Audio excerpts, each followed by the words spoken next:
All right, so just as Lily mentioned, we also received a couple samples at Arima that were challenging samples that we processed in-house. All right, so here's the two samples that were sent to us. The first one was, I'm not sure how to pronounce these, so if I botch the names, just correct me. Sabaglia, which I believe is a coral, it's like a golden coral. We received about 100 to 200 milligrams of flash frozen tissue. So the good thing was it's a soft coral. It's not a hard coral. So we're actually able to just pulverize it like normally would.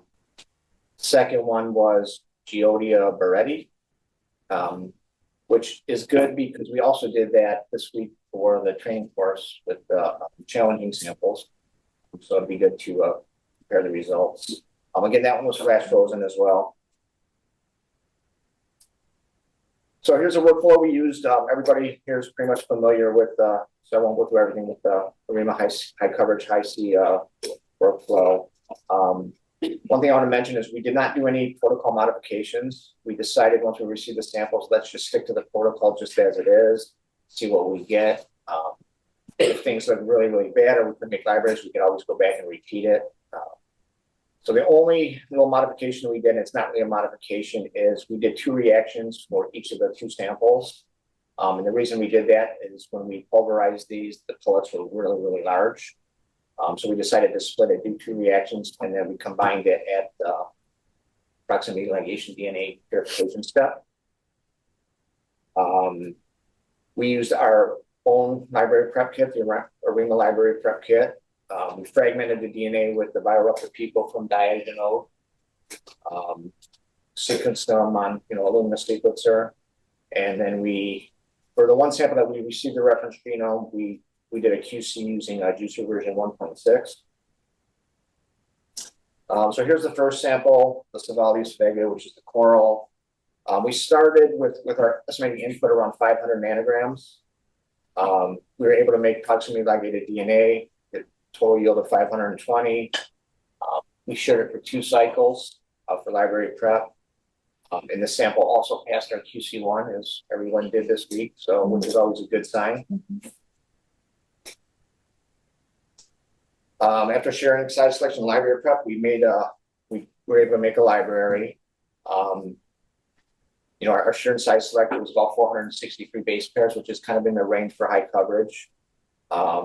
After making library, it was 545. We did deep sequences. We got about close to 300 million paired end reads. We were not able to analyze this data though, because we did not receive a reference genome yet or reference assembly. So you guys can either provide us a reference assembly, we can do a QC on it, or we can also provide you with the FASTQ files as well, or both. So here's a second sample. This is the one that we also did this week in the training course. It's the Geodia Beretti, which is a sea sponge.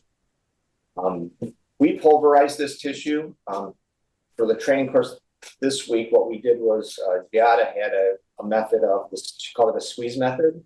It'll be interesting to see once we get that sequencing results to see how it compares to this. Again, we started with this one. We had 5 micrograms, produced a lot of DNA, so we actually put 5 micrograms into the high coverage, HiC reaction. We actually had pretty good results again for our proximity ligated DNA. QC1 passed just as it did this week for us. We actually had to make a library. Again, the size of the library was right in the range. Everything looks really good up to this point. This one we were actually able to sequence because we did sequence. We were actually able to do a QC on it a little bit because we received a reference assembly. It mapped pretty well to the reference assembly. We had pretty low PCR, optical dupes, PCR dupes for this. So problem with this, not the problem, but one of the things to recognize is when you see interchromosomal, we're actually mapping to contig assembly. So when you see chromosome, just understand that it's contig, not chromosomal at this point. The intercontig percentage is a pretty good measure for a long range signal. The one thing to also look at is the reference assembly. You know, the N50 is only 117 kb, which is pretty small.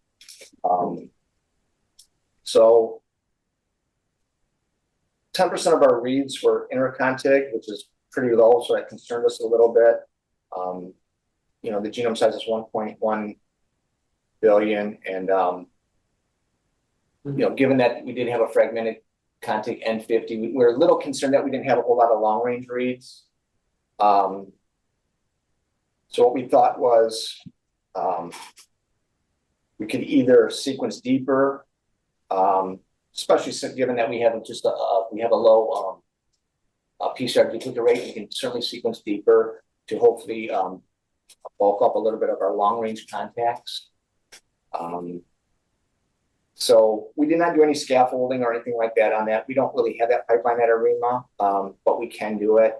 So what I think the next steps would be is I didn't have access to the .hic file to actually visualize the data.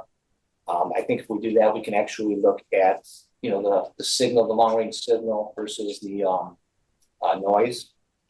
I think we can attempt scaffolding and potentially have to sequence deeper, just given that we didn't have that many long range contacts for your assembly. So it's not the greatest reference. We still thought that there should be more long range inter contacts than what we got, greater than 10%.